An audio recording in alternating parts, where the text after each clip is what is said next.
You go by Beto? Yeah, I go by Beto. Okay, because on the commentary I called you Berto. No, yeah, it was absolutely slaughtered. I actually despise rewatching the fight. Because we fucked it up so bad? Because of the Oh commentary. no. Yeah, I was just like, man, and every single person that I showed the fight on, they hear it, they're just like, did he just call you Berto? I'm like, dog, don't even bring it up. Oh, so man. like, yeah, so like my homies or my family like to like talk shit to me, they'll actually say like, oh, what's up, Berto? I was like, yeah, that's not a good sign for me. All right. We'll get back to that. Okay, so Beto. Beto Arias, right? Yeah. Or is it Arias? Arias. Okay, sorry. I wanted to ask. So I'm going to actually tell you this right now. Normally we don't, like if I press record, I don't let any of that go on. That was some hot fire you were spinning about me, so I'm going to let that stay. But I'm going to do the actual introduction now because I do feel very bad.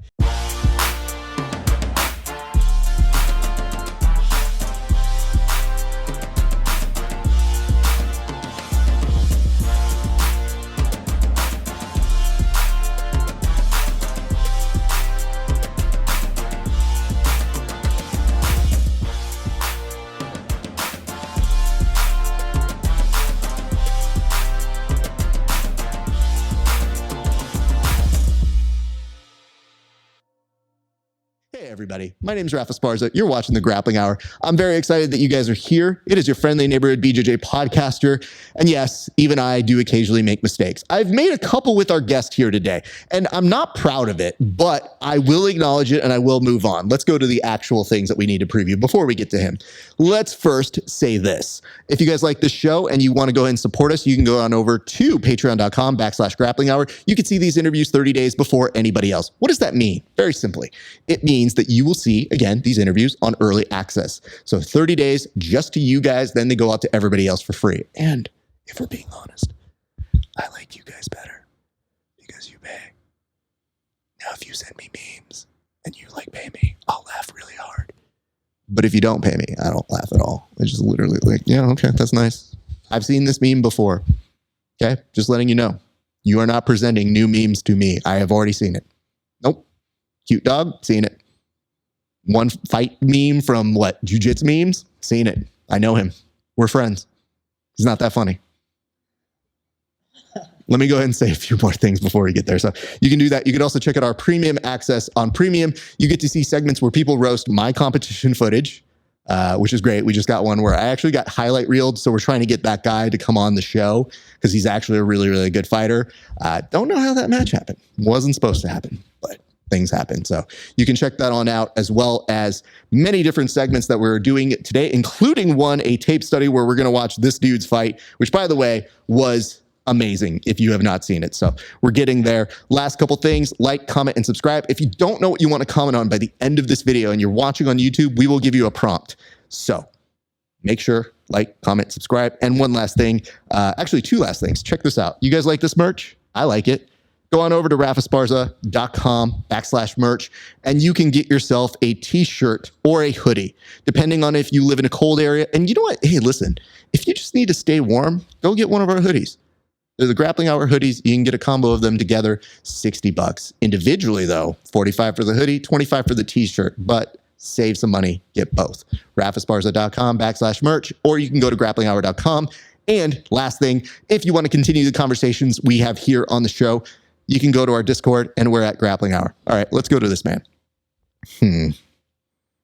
It's very rare that somebody catches me fucking up this badly. Let me tell you a few things that I've done here. I have butchered this man's name. I have told him to go to the wrong gym for this interview. He nicely came over here, and yet he still showed up. And I didn't know, I knew that I got his name wrong, but here's, in all defensiveness, how these things go. When you have the moment to look down, I can refer to him as Roberto, but that seems like a really dumb thing to do when you shorten it on there. The problem is dyslexic and can't read. And when I look at here, I just go, Berto, if that's what he wants to be called, so that's what we're doing. You know, that's crazy because actually when you were doing it and you read my Instagram bio, and then I was like, I know he's reading it. And I was like, it's only 4 letters. I was like, why is he adding an extra one? We need to get into the LA education department to really understand what's wrong with me. But I have messed up multiple times, yet I don't want to take away from the fact that this dude had one of the most exciting fights I've had the pleasure of calling. And I'm very excited to get to talk to him today, to not only apologize to him in person, man to man, but to also tell him what great work that he does. So, you know what's great is you guys already saw the footage of me saying his name. So instead, I'm going to let him say his name because I've already fucked it up a few times. Sir, please tell the people who you are. I'm Roberto Arturo Arias. I go by Beto Arias. Very nice. And the accent, see, I can't even get that good accent. This has been whitewashed too heavy. Oh no, I'm just from a really close to the border area. Well, first and foremost, welcome to the show, sir. It's a pleasure to have you on here. So, okay, you were mentioning that you couldn't even watch the fight. Now, granted, I mute most commentary, but I do try to be somewhat entertaining and try to give you something. But I could understand if somebody messed up my name, I probably wouldn't want that as much. Did we mess up anything else during the fight? No, I mean, it all seemed to make sense. It's literally just every time I go out there to fight, it's someone messing up my name. I don't have a problem being called like Roberto because like it's like closer to it. Sure. But then like, man, like my nickname's Maquinita, and then like the ring announcer called me like Macaneta, and it's like, man, that's horrible. And then at the end, the dude doing the interviews, Joey. Yeah, he was just like, he just freehanded the name at the end right there, and I was like, I don't know whose name he was saying under that. Yeah, so I was just like, man, that's the only thing. All the other commentaries chill, but okay. Every time I go out there, it's at least 30 people messing up my name. So. I mean, listen, dude, as somebody who was one of the culprits, I'm not going to pretend like I didn't do it. But what I tell you is this. The amount of prep time that we have for these fights is minuscule.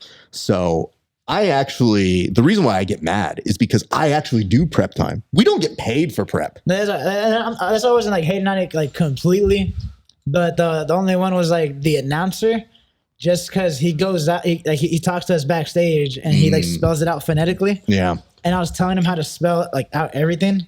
And I was like, and honestly, it'd probably work out better for you, like this phonetically, so you remember. He's like, nah, I know my system. And then like he like wrote it down and like still said it wrong. And I was like, come on, Playboy. Like, well, despite all of those things, no shame on his game. Hey, you know what, dude? Here's what I should tell you. My favorite thing about that particular night was I get to the seat, and now, granted, it's a UFC fight night as well. So part of me is like, oh, fuck, I really want to see those fights, but I do my best to not pay attention to it. They do have it on a monitor over the side. I let it go. I wasn't trying to watch that, especially when we have a very high octane fight like yours, which we'll get to in a second. But I do want to tell you this. When I see that there's 19 fights, my first thought is, oh no, how many of these names am I going to butcher? Because now it's 38. No, that was a lot of fights. It was. I was like, damn. No shame on these other people's games. But I was like, I know they're not all going to be at. I just knew mine was one of the more entertaining ones, you know? As long as you're on the upper echelon, you know you'll stand out. 19. I was like, I'm not sure how many people are going to go out there and dog it out like that. But So let me point this out to you, okay? I did reference this, which was I gave you the wrong address. I gave you an address to one of my friend's gyms, another friend's gym, actually a good friend of ours here. And you went over there. I must ask this. So first, apologies on that. But second, did you start sizing up people at that open mat? Because when you were looking through, it's hard to pull away when you're like, I think that guy I want to go ahead and have a roll with. I didn't want to start rolling, and the woman up front was actually like really nice. She's like, "Oh, like you don't have to be shy." And I was like, "No, I want to text Raph just to make sure he's gonna meet me here, because it sounded like he was already here, and I don't want to like start rolling and like not see my phone for like the next hour." Exactly, yeah. And so, no, I don't really size anybody up. I'm not really that kind of guy. And also, I'm always smaller than everybody, so like sizing up seems like stupid to me. It's like everybody's gonna be bigger than me. So let's put it this way, because even when I go to an open mat, I don't think I'm highly scandalous. I like to be a friendly presence to most people, but there are people that I immediately, because I tell people I'm the Batman of the world for this reason. I'm surrounded by meta humans, by like Superman, all these people with superpowers, and I'm like the regular dude who rolls. So every time I do it, I have to case the joint and be like, yeah, that dude's touching his knee bars. This dude over here, he's looking a little shruggy on the The posture, go ahead and pull down, try to go to triangle. So like I have to do that just to be safe. So that's what I wondered, if you were already like, yo, that'd be a good roll. That dude looks pretty good right there. Good rolls. I thought there was like a few cats that looked like they're the real deal. Like I was like, yo, that guy looks sick, high pace. But no, as far as like being able to like pick up on techniques, it's like, no, I just know how to engage. Fair enough. Yes, I'm not that smart. Just to tell you, I think you're plenty smart. I would tell you this though, is that this is how you knew I could tell I was casing the joint. One of my friends at the open mat was like doing that thing where he posts who's around and like shows the open mat. And like, dude, without fail, I always look and see who's there if I'm not there. Like, who's there today? Oh, okay, he was there. All right, I'm gonna have to get him later. So I was casing it for you, and I was like, yo, there's actually some good people there. So yes, I did unfortunately give the wrong place, but we're here now, and that's all that matters. And we now get to talk about your amazing fight. So let me ask this, sir. When did this fight get pitched to you, and how did it come together? So I was actually supposed to fight at the end of last year, November 25th, which was SPARSTAR's last card. Unfortunately, they didn't get me an opponent till like 2 weeks prior. And at that point, it was already like, it was like, oh, am I going to miss Thanksgiving for like them not having an opponent for me? So I was like, I'm not even sure if I want to fight. They pitched someone like 2 weeks prior to the fight card, and I was like, it's just a little too late for me. And then was supposed to fight January 20th. A few issues with like weight and opponents. So those two opponents pitched to me, but none of them wanted to fight at 145. After I was told that they had agreed at 145, so then they would like try to switch it afterwards. And I was like, that's weird. And I have no problem doing any catch weights, but if that's the weight that we agree on at first, it's like, I'm just old school, I guess. It's just like, yo, you said you're going to do it, so do it. Yeah. But yeah, so then January 20th ended up falling through. And then it was just, and it was weird. So one of the opponents actually that I was supposed to fight on January 20th said that he wouldn't be able to make the weight. And then he asked for like a catch weight at like 150, and he asked for that like a month out. So that was like a little odd to me. Like, you got a month to cut weight and you're just going to tell me like, oh, no, like 5 pounds up. And so it was a little weird. And then, so like noted January 20th, then they pitched me that guy again for March.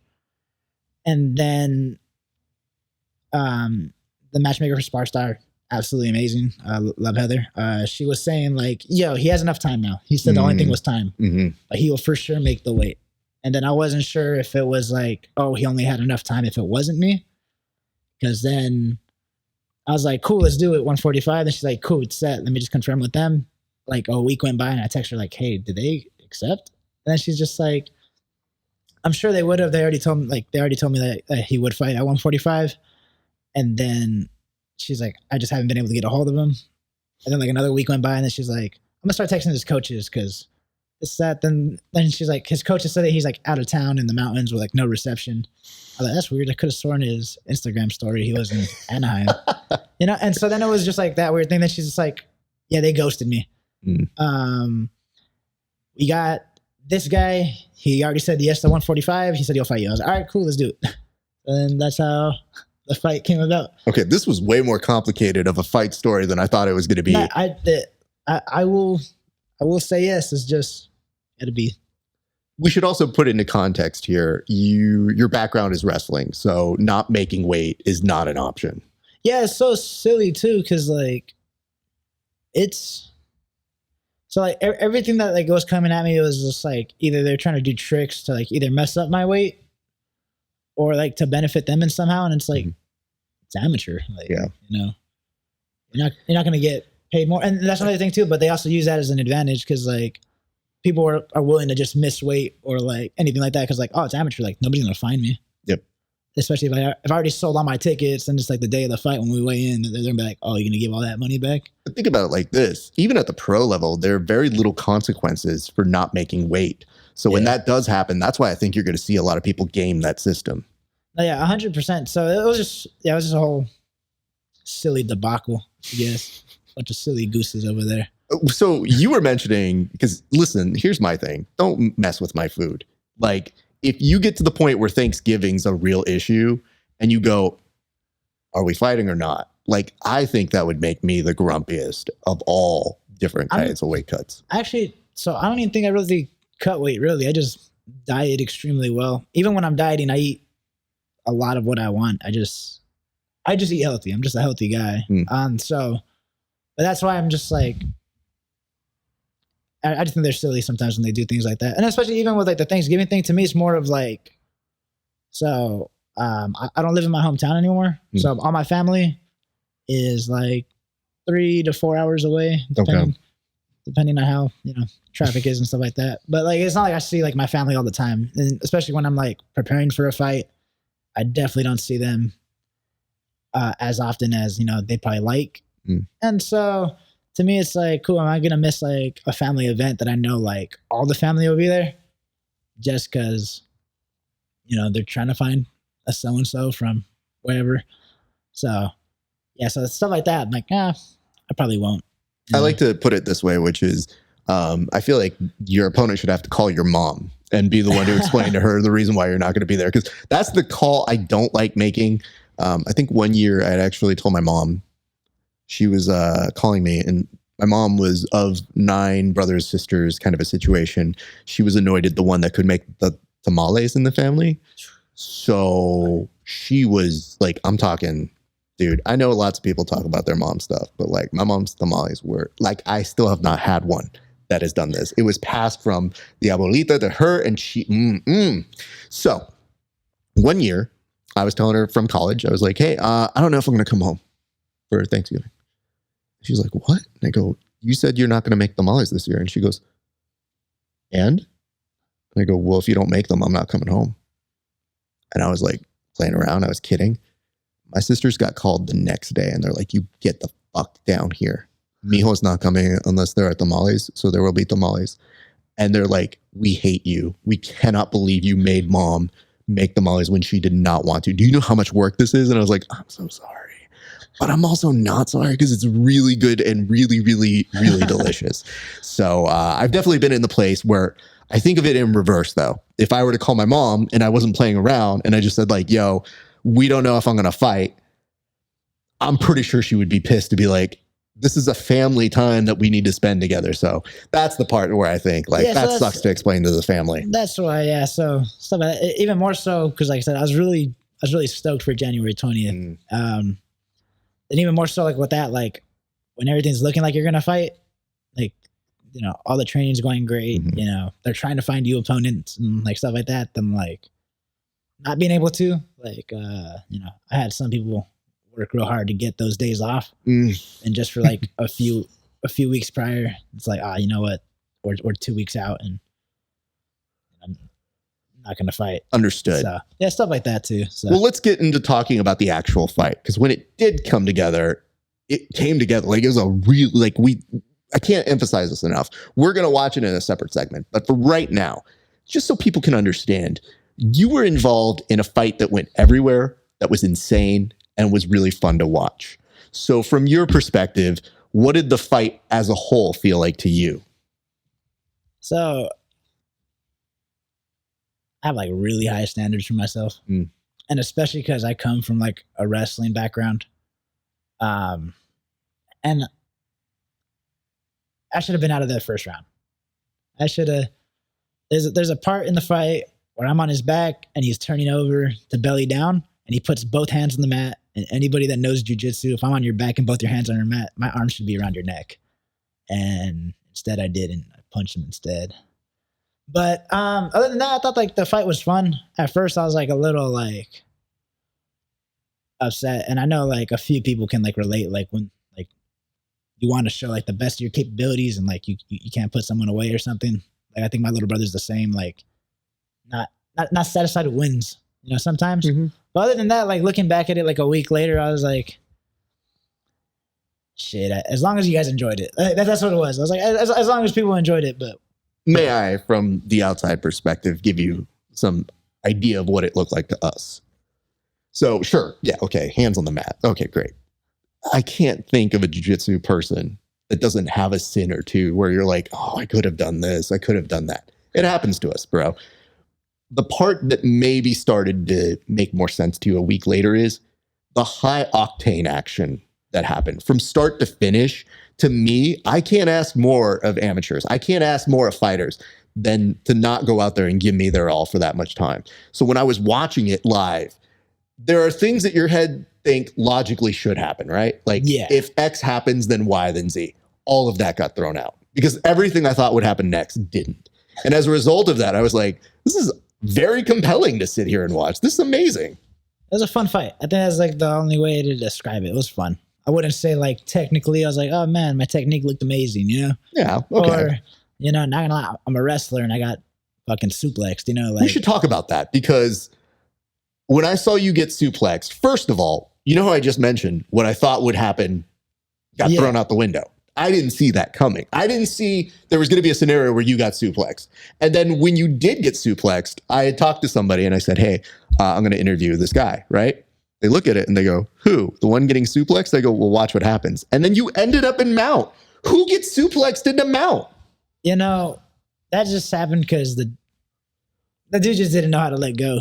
I think when I got suplexed, I was just bridging out. I was just tired. And I was like, man, just ring that bell already. But then I was like, yo, it's not ringing. Let me start moving. Then I just followed my hips, I guess. Well, here's the other part. I'm sure that that's more of a point, a contention of, man, I wish that didn't happen. But at the same point, but again, I'm a wrestler though, so that happened solely because I reached back. You know. Yeah, absolutely. I reached back. Guess what? You know, it's part of what ended up seeing in there, and I think what people may not know is if they only saw that highlight, they would be robbing themselves of watching the entire fight. If anything, I thought that was a good trailer. It's like watching a movie where they don't give away the ending and you go, oh, I want to see that movie now. Who directed this? Who's this fighter? Who's this guy? So to me, I was like, yo, tell me more about what happened in that match, kind of a thing. Yeah, no, it was that, like I said, it was a cool fight. It was a fun fight. You know, he got a highlight or two. I got highlights or twos. You got a few. You got more than a few, if anything. And up until there, I thought you were starting to get this area where you were going to run away with the fight, and then he found a way back in. And to me, I was kind of like, I think as somebody who watches them professionally, it's compelling. It makes us drawn in. It makes us lean in from the seat. So that's kind of where I was. And like I told you off air, like I looked at the first round and a half and I said, whoever wins, I'm interviewing or I'm putting a bid out, because it was so fun to me that I didn't think of watching it as work. And I think that's a very hard thing to make somebody do, because when you have that many fights in a given night, they can start to blend together. Didn't happen with you guys. Not mine. So I'm glad that you were having this, but I do, in the back of my mind, start to pick up a perfectionist nature about you and your work. And I have to tell you, that is something that I myself relate to. I just happen to be the person on the outside on this one. All right. Well, I guess that puts like some of it in perspective. Yeah. You know, regardless, I'm like, should have choked him out. Please, as you should. Did any of your wrestler fans give you shit for getting suplexed though? What you mean?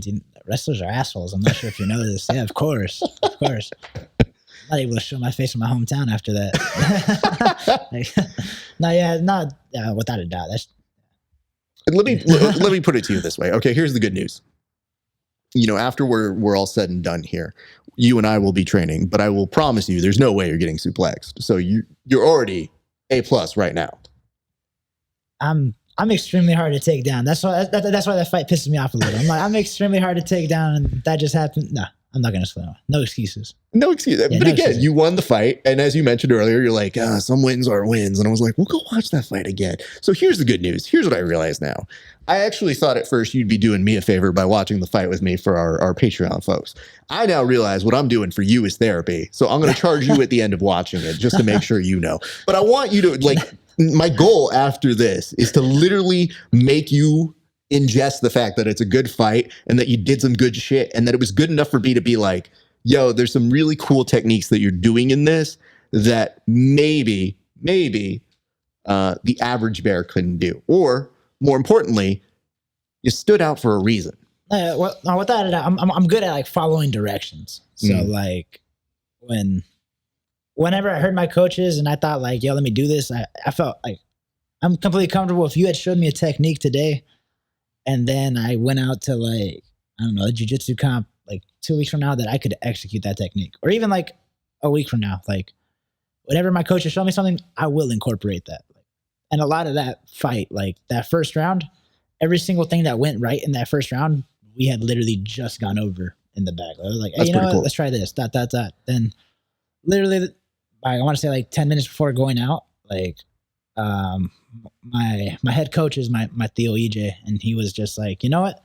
Let's prepare for this just in case you end up in this situation. And literally like butter, like the moment the fight started, just went into that situation. And yeah, so I'm comfortable with following techniques. So. Hold on. Let's stick here for a second. Real uncle, real Theo, or not real? Okay. Oh, yeah, Theo. Some people, it's just like when I refer to you, I'll be like, hey, what's up, brother? It's not my real brother. Yeah. I just wanted to make sure it was the actual Theo. It's kind of like when weirdos from LA like referred to like Snoop Dogg as Uncle Snoop. Yeah. Like, bruh. And that's nobody's uncle. Nah. I'm not hating on Snoop. But wow. I'm not hating on Snoop. I'm just hating when people. Hold on, let me point this out. Snoop, if you want to come on this show, you're definitely Uncle Snoop. I don't know what you're talking about, bro. I'm not hating on Snoop. I'm just hating on everybody just trying to be like, oh yeah, that's Uncle Snoop. Like, bro, just don't make it a thing. First of all, you're very young. Let me explain something that happens to you. At a certain point, you're going to age out of being brother, and you're going to turn into uncle, no matter what. I'm already Theo Beto, but that's like, that's different. Like, I feel like they're just like trying to claim Snoop right there. My young man. My young apprentice here. I cannot explain how age happens to you, but when it does happen, all of a sudden, so there's a guy here. I've told this story before. There's a guy here, kid's all of 13 years old, right? And he's one of these old school kids. So like he has a soul that grew up in the 50s, right? Just calling everybody unk. Not quite like that. He sounds like he was in like a Bronx Tale. Like, right. You know, like he grew up and he's like, hey, coach, I got a question for you. And I'm like, okay, what is it? He's like, yo, how come when I do this, coach, it does this? And I go, well, you need to get this balance and you need to do this. One day we're training. He sees me over here and he goes, hey, coach. And I was like, what? He goes, I heard that you work on like shows. And I go, yeah, I work on like entertainment shows. And he goes, cool. I thought you were retired and like you just coached here because like you were retired and that's what you did. And I go, how old do you think I am? What the? No. I'm not that old. I'm not retirement old. And you thought this is what I did? Like puzzles? Like I stopped functioning as a human being. So what I realized though is to them, I'm like, oh, I think this is the oldest person he may know outside of his family. But the second part of that is to a lot of people, when you're not related by blood per se, you can sometimes become Uncle Raph, Uncle blah, blah, Uncle this. So that's why to me, I'm like, yeah, you're saying this like what, 20-year-old? How old are you? 23. Yeah, that's what I thought. Okay. Yeah. No, and I got cousins that ain't bound by blood or nothing, but like we still call them cousins. Exactly. But that's gonna turn into uncles very soon. But you don't know. Ain't no way am I ever gonna like look at like MTV and like, you know, flashback to the 90s, Snoop Dogg drop it like it's hot and be like, oh yeah, that's Uncle Snoop right there, kids. Like, nah, I ain't never gonna refer to that fool as Uncle Snoop. Wow. All right. Well, yes. You're gonna lose a lot of sponsorships if you can't get there. You mean to tell me if Snoop Dogg came over here and he like, yo, young blood, I got like $2,000 on you if you win this fight, you would be like, I want to give a shout out to Uncle Snoop. No, to Mr. Death Road Records. Mr. D-O-double-G. Yeah. I call him Mr. because he's that old guy in the corner over there. I hope you very quickly realize one day how a sponsorship works. Like you'll definitely get like a celebrity sponsorship if you stay on the trajectory, and all of a sudden you're going to be like, actually, my good friend Snoop Dogg, we'll not call him uncle, but if we're homies, I'm gonna talk to him like he's a homie. I'm gonna roast his ass every other day of the week, you know. So when I do get sponsorships like that, it's gonna be because I'm cool, you know. They're not gonna be like, oh man, you have to call me uncle. Like, that's weird. Okay, I understand. A weird dude right there. Yeah, I don't know. You know, again, we'll see what happens when you're old. You're still 23, so nothing is old to you yet.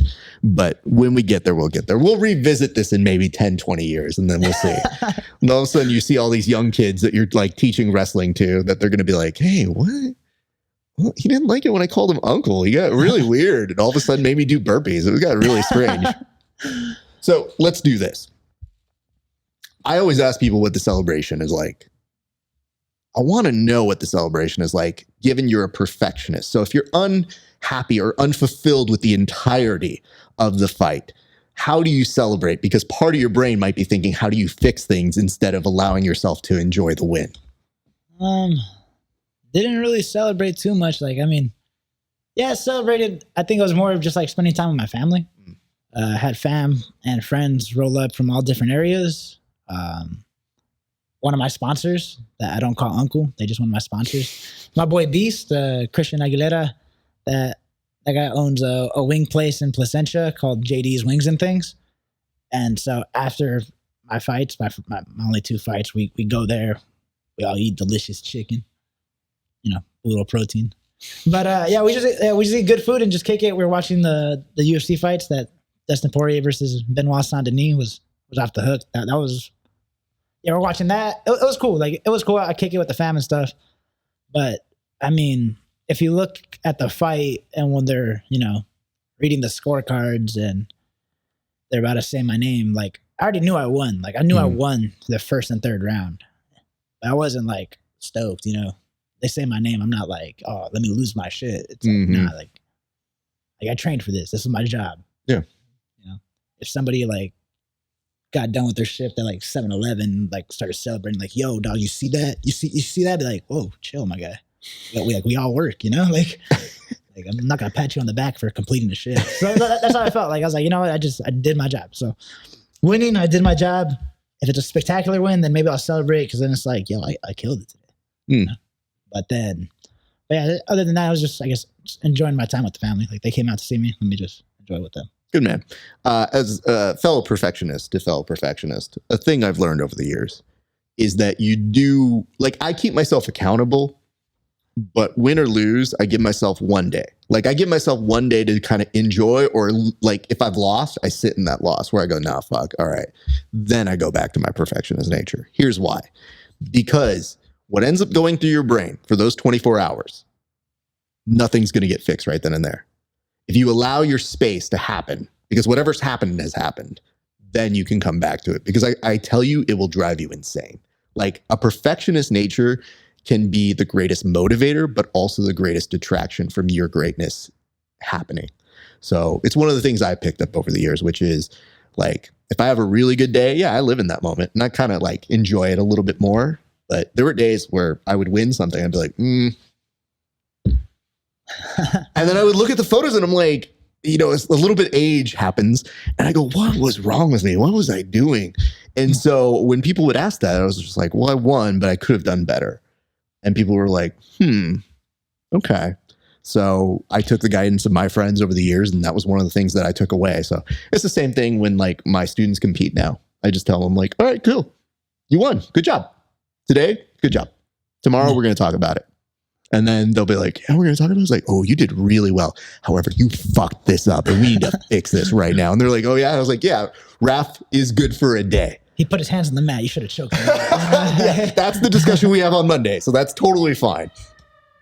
Apparently, we have somebody who needs urgent care over that way. Hopefully they are fine. Coming back to this though. That is good. I'm glad that is the case. I do want to give a shout out over here. Christian, I don't know if you're watching, but if you are, I'm very sorry. I have not come to the wing joint yet. You're very far. And I do want to go. Christian is the shit. Great fighter. Excellent human being. I've wanted to go to his wing spot so badly.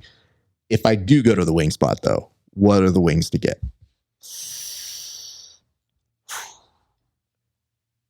So me, I'm a traditional man. Okay. I'm a traditional guy. Okay. So there's always like buffalo wings, right? Okay. He has a sauce called OG Hot. It's buffalo with a little bit of a kick. Now, me, I get 5 of those. Depending who's working, because sometimes Beast be working, Christian. If he's working, occasionally he'll be talking some masa, you know, talking papas, and be like, well, what, no Reaper Madness? And so he has a Carolina Reaper sauce. And I've been going to JD's for a minute now, and when they first started, because he makes everything in-house. All the sauces, the rubs, the ranch. He makes the ranch in-house. And I don't get ranch ever with wings. I'm a traditional guy. It's always blue cheese, but that ranch fire too. I make the exception for homemade. But yeah, so I remember when he first started making the Reaper Madness, it was like, oh, it's a cute little baby sauce. Like, bro, that's not even hot. Like, I remember, and I used to tell him, like, no. man, bro, this sauce ain't even hot. Reaper madness, bro. Reaper silliness, you know? But then like a few months would go by, then I tried again. Like, all right, it's getting hotter.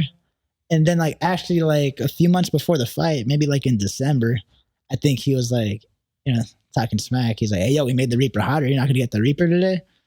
And then I was like, you know, throw 5 Reaper on there. And I think I got to like the 3rd wing and I was like, fuck, I need some ranch with this shit. This shit's pretty hot. But yeah, so I get OG hot and I get Reaper Madness. And then also they have a crispy chicken sandwich. Everything's baked. Everything's baked. They have a crispy chicken sandwich baked. And that I either get OG hot or Spade. Spade rub on that. Okay. That joint's pretty fire. So I'm going to have to be real with you. My tolerance is okay. Yeah, if you're not a tolerance guy, get the Spade. Good to know. The Spade's like sweet and smoky. Okay.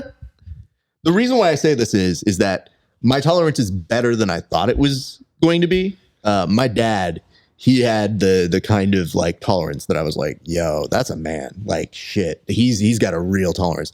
So when people would ask me, they're like, oh, do you do hot wings or anything like that? I go, I don't think I'm like my old man. I think my old man has it. And then, if you find out my tolerance, you might start calling me uncle, to be real. Well, first of all, why would I call you uncle? Second of all, you just told me not to call anybody uncle. So now he's just like, no, I kind of like this. You call me uncle. I ain't calling you uncle. I'm messing around. No, it's all good. So when that happens, when I started watching like Hot Wings or Hot Ones, I was like, yo, I wonder how it would be. And I started ordering more sauces. Surprisingly not bad. So I don't like to oversell it.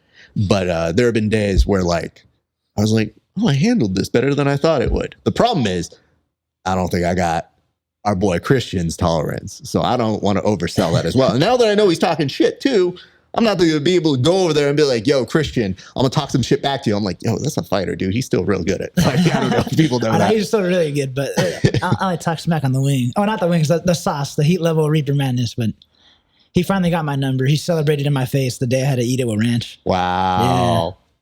Yeah. Okay. He was stoked about it. That's good. It's fire. Dude, and you know what? I'm very stoked because I'm producing Subversive, and he's going to be on that event. Yeah. And it's been a minute since we've seen him compete. And I just remember when our matchmaker, our owner, he was telling us, he's like, yo, we got Christian. I was like, get the fuck out. Yeah, that's awesome, man. I'm really stoked for it, especially because it's combat jiu-jitsu, right? Yep. Yes. It's right up his alley, yeah, man. That's like matched up perfectly for him. And like, I don't know, man. But yeah, apologies, Christian. I will at some point make an appearance there. Now I know the right things to order. And now I know I'm not getting in your face and trying to tell you I can handle these Reapers. Probably can't. And if I do, it would be nothing short of a miracle. I would actually be hella surprised. So I do know kind of how I want to do my order now. It's delicious though. Like that's one thing. After the fight, we're right there. My cousin Chino also was just like, that's a food that likes hot stuff. Like, yeah. And he's like, yo, like the hottest one's the Reaper. Then like he ordered him. They're saying like, hey, yo, it's gonna be hot. He's like, oh no, like I like stuff like that. And like you could tell by he got to like I think like wing number 4, like he just like stayed quiet and just like red as hell. But the thing is, like he's like, then afterwards he's like, man, bro, he's like, that shit was hot. He's like, I was fighting for my life. He's like, it tasted good though. He's like so it's not like where it's like, oh, it's just hot and like, oh man, it's just hot. Like nah, it's like. It's delicious. Like, oh, okay. Well, I mean, it's not like the bomb on Hot Ones where you look at it and you go, I think that's just people ingesting things that aren't even delicious or fun to eat, which is why is this even happening? No, yeah, 100%. And so, his is delicious. I like that Reaper, and that's why I get it. Like I don't get it because like, oh man, I like pain. It's like, I get it because it's delicious. That Reaper Madness is fire.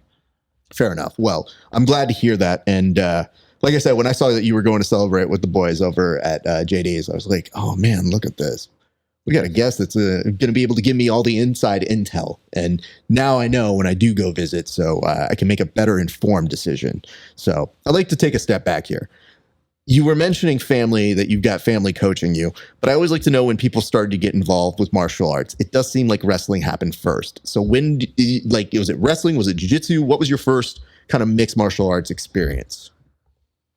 I don't even know if wrestling is considered mixed martial arts. It's funny because it's like, I feel like when you get into the jiu-jitsu community, it's like, oh man, the jiu-jitsu guys know like Muay Thai guys, and the Muay Thai guys know like boxers, and then like everybody like knows each other. I feel like wrestling is kind of like the stepchild, you know, because like it's either people do wrestling and they just try to do it as long as they can, and then they eventually go to jiu-jitsu maybe, or they just stop and get fat. You know, like they just been healthy and in prime shape for so long. They're like, yo, let me just stop and get fat. So I wouldn't consider like in that MMA community just yet, but yeah, wrestling was the base for it. I think I started wrestling when I was 4 years old. 4, okay. Yeah, so, and even then, I wrestled from like 4 to 8. Like 8, I started boxing. Boxed from like 8 to 15. Then at 15, I went back to wrestling for high school. So it was cool. Do you remember anything about your first time wrestling? Like, it's a very young age, but like, what are your earliest wrestling memories? Shit, headlocks. That's right. Now wrestling, let's see. Dragon tails, toe touch, headlocks, half Nelson, chicken wings. That's all I remember. And then, honestly, the reason why I stopped wrestling was because, like, not why I stopped. I always wanted to box. I was more interested in like fighting. When we went to wrestling, like wrestling was cool. It was great. But my older brother, he's 2 years older than me, was like really good at wrestling. And then like, because he's my brother, so whenever we drilled like wrestling, like not at practice, like we'd have to drill with each other. And when you're kids, like a 4-year-old compared to a 6-year-old, the 6-year-old's like mad bigger, you know? Like, and kids grow quick. So I think just like having to partner up with him and then be like, yo, this feels like really good. I don't know what the hell I'm doing. I just want to fight. And so then like eventually I was like, nah, I don't want to do wrestling anymore. Like I just couldn't see it through. But then eventually I went to like boxing. But yeah, my early memories was, I guess, just getting mopped up by my brother and headlocks. So maybe if you had stayed in wrestling that time, you wouldn't have gotten suplexed in the fight. Oh no, that has nothing to do with my. It had nothing to do with my skill. Had to do with my intelligence. Hold on. I just want to make sure. I want to see, because you mentioned you roast people, and I was like, I want to see on the scale how he takes this joke. Okay, good. Listen here, Unc. No, I'm playing. So when that does happen, though, was it your family encouraging you to do it? I mean, when you're 4, you don't have any choice, so it's just kind of this is where I'm putting you. Or was it like you mentioned you had an uncle? Were they instrumental in getting you involved? How did that happen in your family? Damn, I don't know. You're asking decisions that I didn't make, you know? But we're a wrestling family. That's just all it is. Out there, like in Brawley, it's not a lot of stuff to do. Gotcha. You know, so it's either, I think every kid's first sport is soccer, though. Like out there, like it's just, yeah, you just get on the field, you know, soccer first, and then you find out you don't like it, and you go find something else. And so then like, but yeah, my older brother wrestled since he was 4. I wrestled since I was 4. I think we're kind of like rowdy kids, so like it just made sense to put us in wrestling. I honestly, like looking back at it, like I was good. You know, it's not like it was only when I went against my brother, who's like, you know, 2 years older and like mad bigger, that I would get my ass whooped. So as a kid, you can't see that. But did you have and please excuse me if I'm wrong here, did you mention you had a younger brother as well? Yeah. Okay. Yeah. So how many brothers are we talking in this family? So it's my brother Victor. Then it's me. Then it's my sister, you said. Then it's my little brother, Diego. And then my youngest brother, Sebastian. So every one of you guys went in through wrestling? My sister didn't. Okay. But this is how much of like a wrestling family we are, though. So like my brother wrestled since I was 4. I wrestled since I was 4. My sister didn't wrestle until she got into high school, because then California finally made it separate, where girls only wrestle girls and dudes only wrestle dudes. And so then my parents let her do wrestling. And yeah, I think she only wrestled for 2 years, and then she made it to state. So like, it's only 2 years experience and making it to state. Like my sister's a dog. So wait a minute, hold on. Let's point this out. So the part of the story where I said everybody wrestled, you were like, well, kind of. I mean, actually, she ended up wrestling. So everybody wrestled. Then. Yeah. But you said like from a young age, like no, my sister didn't get to do it till she was like already you know, in high school and stuff. But then yeah, my younger brother Diego, 4 years old. My younger brother Sebastian since he was 4. And actually, my younger brother was just at Washington. He was in Washington yesterday for the regionals. Nice. So for freestyle. So yeah, so he's doing it at a pretty top level. Well, that's awesome, man. That's very impressive. So he's only 16, and I know for a fact my younger brother could get in the cage right now and mop up some of these fools. I think every person I've beat so far, my little brother could beat him. are you trying to talk him into it, or is he looking down that way? Possibly. I don't think so. You don't think so? He can do whatever he wants. Man, I just told him early on, like, yo, if you put your all in the wrestling, that shit will take you places. And I'm just saying that right now. That's how good I think my younger brother is. I think that fool could get in the cage right now. And he doesn't know much striking, but just with what he knows and how competitive he is, I think the two guys I fought, he could finish them.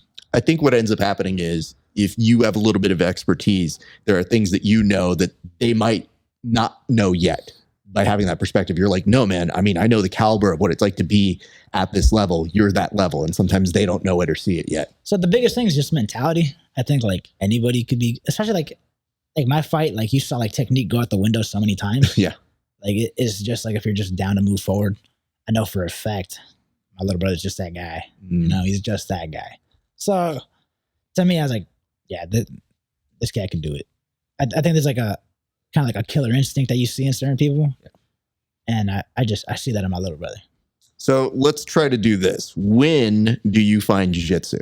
When did I find jiu-jitsu? So yeah, let's see, wrestled from 4 to 8, boxed from 8 to like 15, then went back to wrestling, got out of high school. Like I dabbled in jiu-jitsu a little just cause like I said, I'm a fight fan. Some submissions are just easy to do. Like a rear naked choke is, you know, a WWE sleeper hold. So some things you just know from like a young age. That what were you referring to it as a sleeper hold until then? Nah, I was referring to a rear naked choke, but I know where jiu-jitsu got it from. Then like I dabbled in jiu-jitsu like slightly.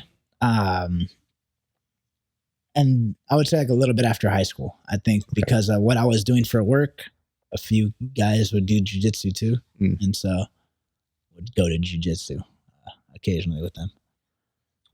What was the hardest thing to transfer? A lot of people say it's being on their back from coming from wrestling, but what was, if there is anything that was difficult in the translation? So like, I don't know if like, so in wrestling, if you're not doing shit, there's a thing called the stall call, you know, you get hit with stalling. And that happens, I believe, after 8 seconds of nothing.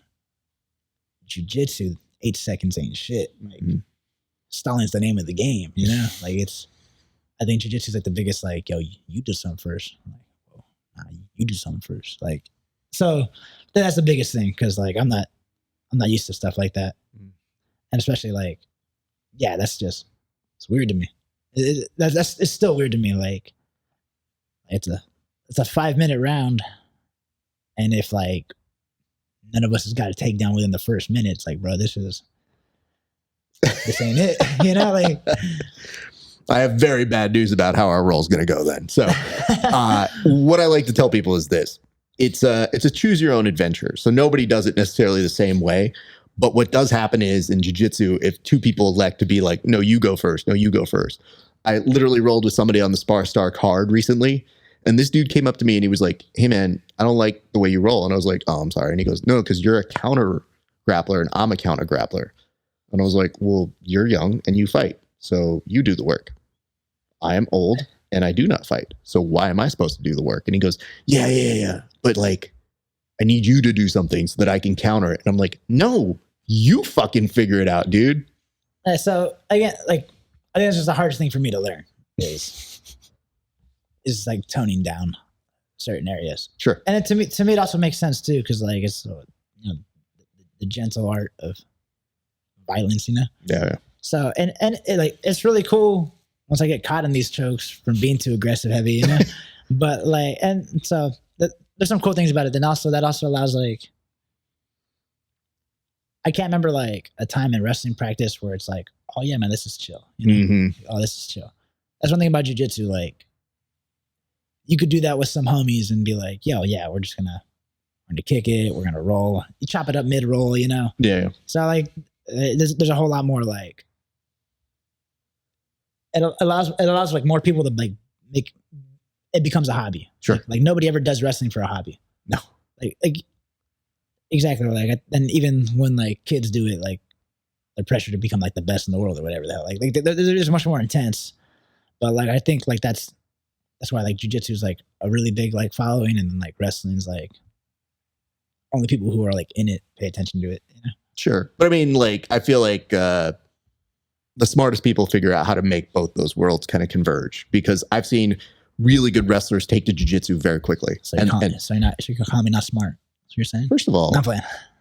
Are you calling yourself not smart? No, I mean, have some respect for yourself, sir.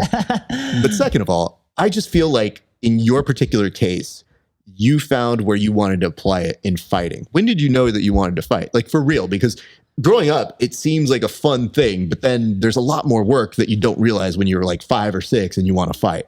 So when did it become solidified that you knew you actually wanted to become a fighter? Shit, like 8 years old.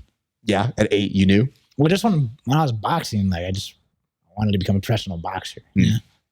Like that was such a, that was my goal. Like just become a professional boxer. And I would say I was like pretty slick for a bit, but and even when I started wrestling, like I did it. It was fun, but it's not like I did it with like the same drive. I was just like, yeah, this is cool. You know, just kicking it with other like people who like to wrestle. You know, and then like. Yeah, again, like then out of high school, like where I was working, they would just see that I would always like be doing fight training, whether that be like shadow boxing, and then like even my lifts would like have like plyometrics mixed in it. I'd still do sprints. Like in reality, like no person outside of a sport, like no adult needs to do sprints. You know, like unless you're training for something specific. Ain't no need for you to like go anywhere and do sprints. Right. So I would still do sprints, stuff like that, still train. And then like, I was like, all right, you know what? It just makes sense if I just fight, because I still want to get paid to hit people.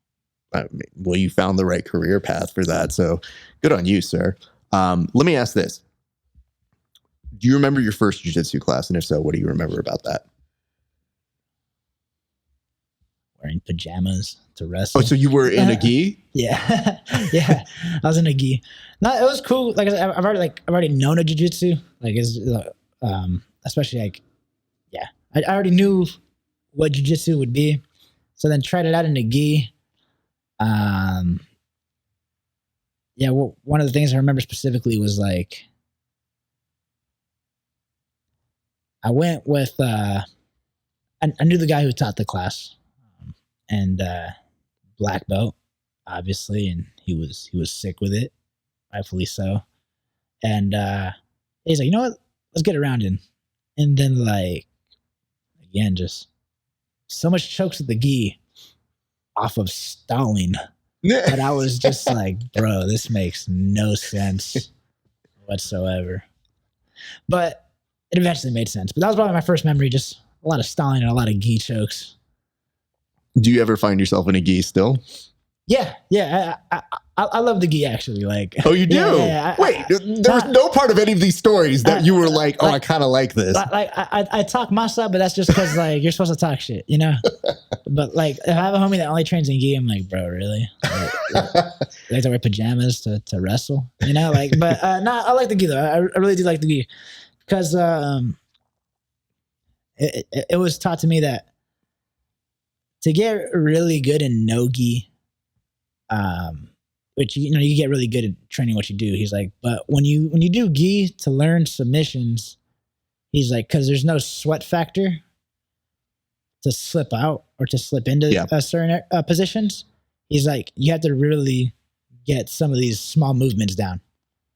And then same thing for no gi though, because there's nothing to grab onto. Yep. And there is a lot of slip factor. You have to perfect some certain other things. So I think they just both go well with each other. I just think there's like, I just have to make fun of gi sometimes though. That's what I get it, bro. I mean, I love gi a lot, but I like no gi better. Especially because like the gi is supposed to represent like a jacket, right? Yeah. You know, so if you ever saw somebody out in the street and they wearing a jacket, it's like, sorry, man, you're getting gi choked today, you know? But I'm from a desert, so ain't nobody wearing jackets ever. So this to me is just kind of like, this defense doesn't even work out here, you know? You just need to live in a cold place is really what this comes down to. So jiu-jitsu only works like in Minnesota, you know? I tell people this all the time where one of my homies, he's a big cat, about 6'3", 6'4", He's about 260, right? Fights. Good guy.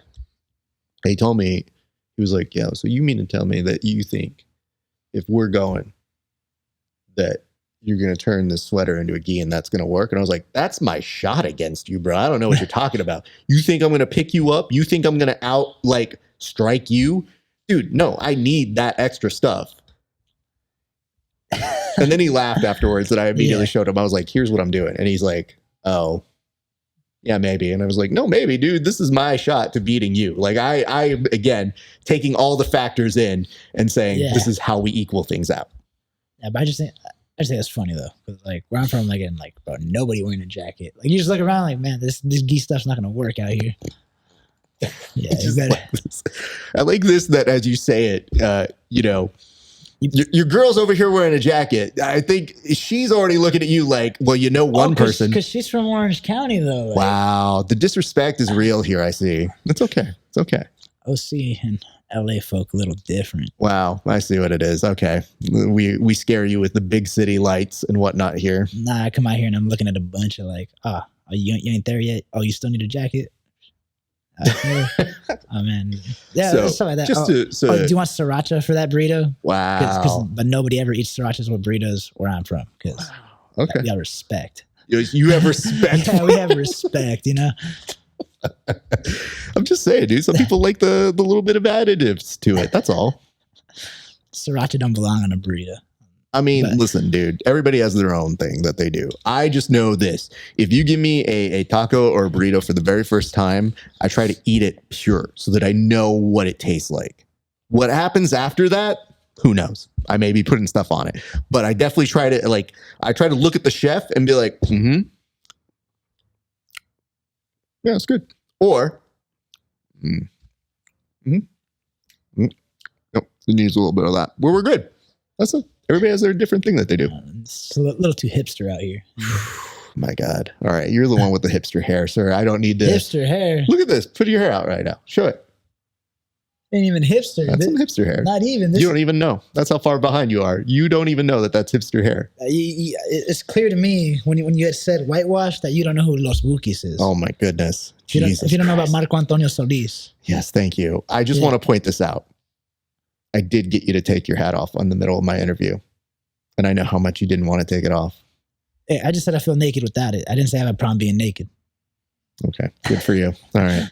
Now we're starting to get into deeper issues here that I didn't know existed for you, but didn't know they were issues, but okay. Well, not many people advertise like, hey, I got no problem being naked. I was like, you know what? On an interview, I think you don't need to, fam. I think you're good. It's all adding up. Just I don't believe in geese. I fight in like tiny tight shorts, you know.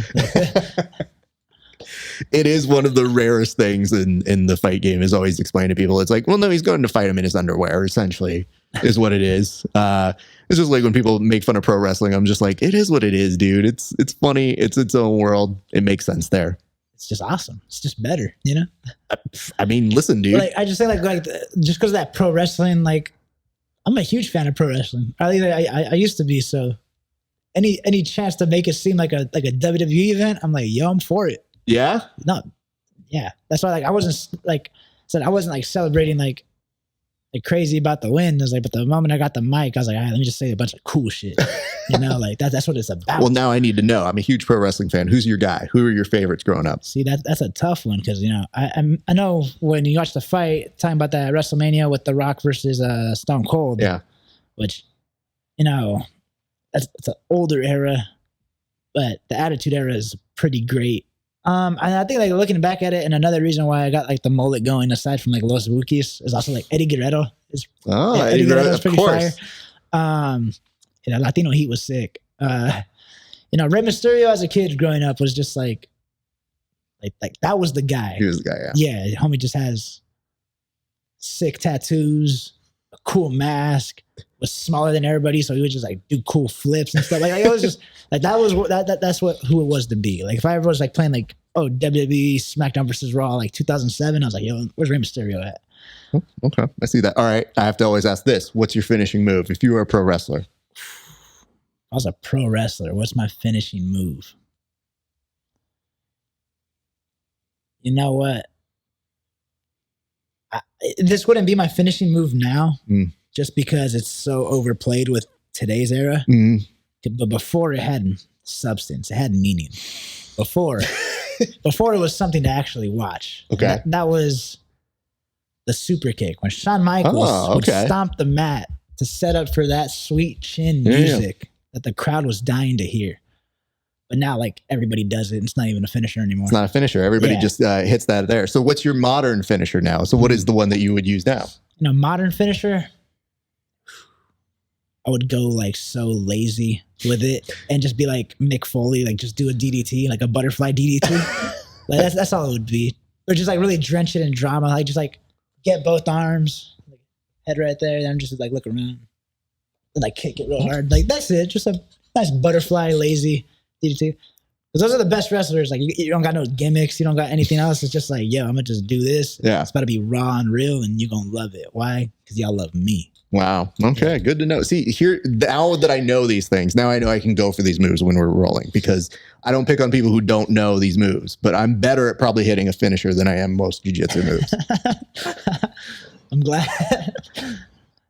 It's just good to know, because a lot of times if I'm rolling with somebody, all of a sudden they're like, did you just put that kid in a Boston Crab? And I was like, yeah. Hit the walls of Jericho. Absolutely, bro. And the thing is that I always have to know two things. One, they're a pro wrestling fan. Otherwise, I don't pick them. I won't do the moves to them because they don't know. Or two, if they're trying to do some dumb shit to me, then I go, well, all bets are off now. So there are guys who are like, they'll try to do some dumb shit. We have this thing that we do when we're rolling where if you go for like side control, right? Let's say you get somebody in side control. We call it gimmick pin, where all of a sudden you get side control and you start counting 1, 2. They have to get their shoulder up. And then you'll see some of the guys, like, they won't even know. You won't even say it to them, but you'll start doing the count. And by nature, they just kick out. And you're just like, it's just a good way of making sure the action continues to move. Yeah. So no stalling. I've had a couple guys do that to me where they're like, they get my shoulders to the back, they start counting. And I'm like, this motherfucker literally tried to use my gimmick pin against me. So one of the guys tried to do that, and I just picked him up and like literally like tombstoned him down. And I was like, bro, you need to understand, this is not the guy you mess with on this one. I'm just rethinking my finishing move choice. I'd also like a second with the frog splash. That frog splash. Yeah, frog splash is tight. Okay. Like, yeah, you know what? I could see it for you. Exactly. That's why I was like, yo, you know what? On my shin to my roots. I got to go back to where it all started. The frog splash would be hard. Fair enough. I'll tell you this one. The finishing move for me is always the sharpshooter. I hit people with the sharpshooter continuously. Great move. Always works. Damn. Just Shawn Michaels rival right there. That's why. So you're a Shawn Michaels guy and I'm a Bret Hart guy. Just a sexy boy. Just a boy toy. Yeah. It's all right, bro. It's all right. I forgive you for making choices like Shawn Michaels. It's okay. I just like that you're the one to point it out, because every often I like point it out if a guest is like, oh, I love Shawn Michaels. And I was like, so you do, huh? Yeah, no, that's why. I can't wait to get to the roles now. Yeah, I know. I was about to say, I was like, okay. Even more like homage and like ode to it though is like when I get you in the sharpshooter, like when Michaels did Hart. I mean, it would be about to start stealing finishers now. I mean, you could try and steal it as much as you want. I just know all the reversals to all these moves. That's all. So I don't discount your ability to do really cool wrestling stuff, but like the pro wrestling stuff, I don't know, man. That was my first brush with jiu-jitsu, was the pro wrestling. Yeah. Did you do that to one of your brothers when that was happening? Oh man, me and my older brother Vic used to wrestle all the time. Oh yeah? Yeah, for sure. Were you having to take all the falls on that?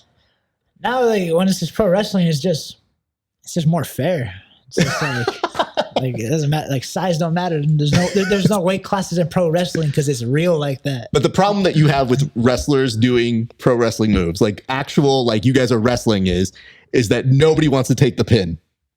Yeah, nobody ever wants to take the pin. But if the story's that good, then you just know, like, yo. So did you go over to your brother? You're like, hey, listen, here's what happens. Okay. No. See that's where you mess up. It's a feeling. A lot of people think like pro wrestling. Nah, man, it's like word by word script. Like, that shit's a feeling. They call it in the ring. Is what they do. So you called it in the ring with your brother? Yeah, exactly. You just know, like, oh man, that was a sick way to end the match. Okay, but did your brother ever kick out of a move that was supposed to be the finish? Nah, like I said, you just know. Like that's how you can tell who's seasoned in it. If you had kicked out, like, oh, this guy's a scrub. Give me someone who's really about wrestling, you know? So you legitimately you hit super kick, you're like, we're going home now. Yeah, that's you it. hit that, and then he would take the fall after that. Exactly. Yeah. What's the move he would hit on you? What was his finisher? But talking about like 16 years ago, my guy. Bro, like you don't know it. You just need a second to think about it. I don't know, because it just always depended. It always switched, but Stone Cold Stunner is always just like an easy one. Yeah. It's like, you don't got to throw anybody actually on the ground. And then depending on how well, of someone you're working with, you could really exaggerate that move. Yeah. Like The Rock getting stunnered was like the greatest thing to ever see because for some reason he rolled across the ring. So I do want to point this out though. Even if I got your name wrong, I 100% got that right on the call though.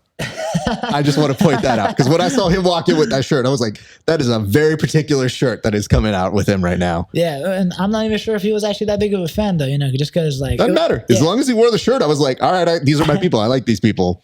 All right, I guess so.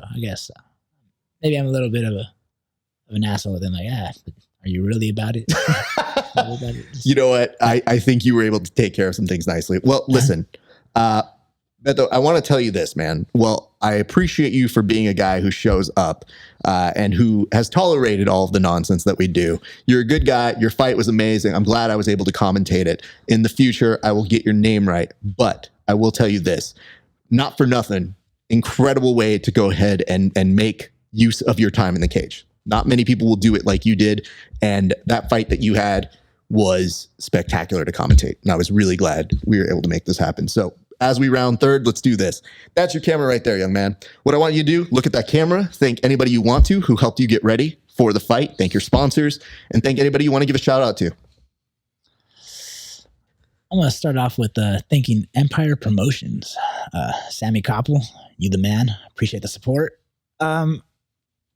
Rage, Rhino's Automotive Garage Empire for all auto body restoration and engine needs. And then, Master Plan Marketing, Joakim Nordum, guy's business. He's giving a lot of support. Appreciate you, Master Plan. A New Therapy, which is my man DeAndre. He does body therapy, whether it be massages, stretching, all that stuff. Does it all. He's the man. And then, just JD's Wings and Things. Like, I can't stress this enough. And honestly, and even if Beast and JD's did not sponsor me, I would mention it in every interview, every fight, because all I eat on the weekends is JD's. Sundays, all I do is spar, and then I eat JD's. Like, I only eat once on Sundays usually. Okay? Oh, wow. So, yes, I go to sparring, and then after that, go to JD's. So I would have mentioned it without a doubt. That crispy chicken sandwich, fire. OG hot wings, fire. Spade chicken bombs, fire. Some loaded tots, fire. But and then I'm also starting to get into training people myself. So if you're in the Orange County area looking to learn how to throw hands and or defend yourself, let me know. I could teach you how to fight people. Or if you just want to lose weight, I also look really good. So you can learn how to look good too. Last person I want to thank, last people, my family. All my brothers, my sisters, my parents. I think for this, I want to highlight my mom. It was my mom's birthday a week before the fight. Hey. So I'm sorry I lied. I told you I was going to knock somebody out for your birthday, and I didn't. But, I'll get it on the next one. And then shout out to my little brother, Diego. I don't think he sees how much of a motivation it is to see somebody also grinding. And also, going to compete. Obviously, like I said, he wrestled regionals. So when you just keep the nose of the grindstone, it's easy to have, it's good to have partners there with you. So I just want to shout out my mom and Diego specifically. Shout out. That's what's up, man. Well, again, thank you for doing this. I did want to say, mostly because I messed up, sir, I would like to say, as a nice little consolation prize, we want to help and get this on out here. Here's some merch. This is for you, sir. This is my way of saying my apologies for being an idiot. I appreciate you very much. Look at this. We got a merch out right now. Go. Let's freaking go. Yeah, that's what I'm saying. Grappling Hour. That's right. Get that now at the grapplinghour.com, right? .com? Yeah, .com. That's right. And the sweatshirt. It was like that 2 for $60 deal. Yeah, I got it. Right? Don't worry. I'm going to clean up right now. I got this all there. I'm raw, ill, and real. Just had to throw on the one time. This is sick. appreciate That's what's that. Hey, I appreciate you, sir. And I got to tell you this right now. I understand this dude's grip is very solid. So yeah, I understand how he's able to finish off a lot of guillotines and a lot of very solid stuff. But in a few seconds, we're going to watch the fight. So let's go ahead and do this. I'm going to come over to this camera. Hey, you guys, thank you so much for watching. I hope that you enjoyed this episode. We had a lot of fun. And as a few reminders, first and foremost, if you like the show, patreon.com/grappling hour. See these interviews 30 days before anybody else and check out the premium content. One of the premium contents, we're doing a tape study with this man right here in just a second. So you're going to want to see that. And you can also check out Roast Rafa. People were like, they roast my competition footage and whatnot. You can check out our trending topics that we do with people, little extra bonus content that we do, little extra mini-sodes. And that is at Grappling Hour on the Patreon. You can also go check out rafasparza.com/merch. You can get this. Check this out. My man's going to be all like twinned up here in a second. Dude, he already looks good in it. That's great stuff. And as a reminder, you guys, check that out, rafasparza.com/merch. Or you can go to grapplinghour.com. Either way, you'll find your way there. Additionally, last couple of reminders, like, comment, and subscribe. So since we were talking about him and I said I was going to give you guys a topic, tell us what your WWE finisher would be if you were a pro wrestler. We already found out this dude picked the sweet chin music, which everybody kicks out of now. So it's not that effective anymore. Just saying. Or Frog Splash. Or Frog Splash he made. Yeah. Okay. Honorable mention, a Twist of Fate would be sick. Oh, you know what? I could see you more with the Twist of Fate. I think that's where you need to go, Sue. Yeah, the Twist of Fate could be sick. You did that off a ladder. Did it on tables. Little pro wrestling knowledge.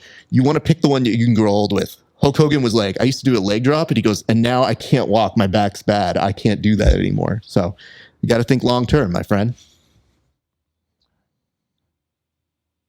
Twist of Fate, yeah. Twist of Fate. Okay. We'll see. We'll lock it in. Like it's a final answer on a millionaire. That's my final answer there. Yeah. So check this out. Go there. Put that in the comment section. Last but not least, check us out at the Discord on Grappling Hour. All right, guys. It's been a great day for grappling. We'll see you back on the mats.